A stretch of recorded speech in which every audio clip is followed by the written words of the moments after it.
Bozorda bir bolaga ko'zim tushdi. Ortidan kuzatdim. Yig'lab yuklarni tashiyotganiga hayron bo'lib yoniga bordim. Chetga o'tirib tushlik qilayotgandi. Nima yeyapsan Abidga hozir?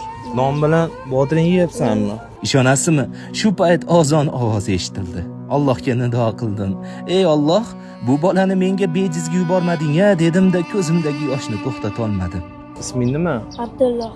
Abdulloh. Nima yig'layapsan? Ulkari tuzatish kerak dadamni.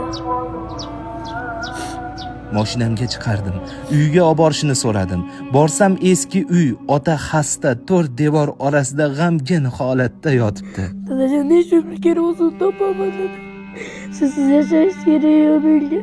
Men o'lishdan qo'rqmayman, bolalarim yetim qolishidan qo'rqaman xolos. Shuni. To'masak yordamlar. Men chidolmadim. Og'riqli so'zlar ichimni tilka pora qildi.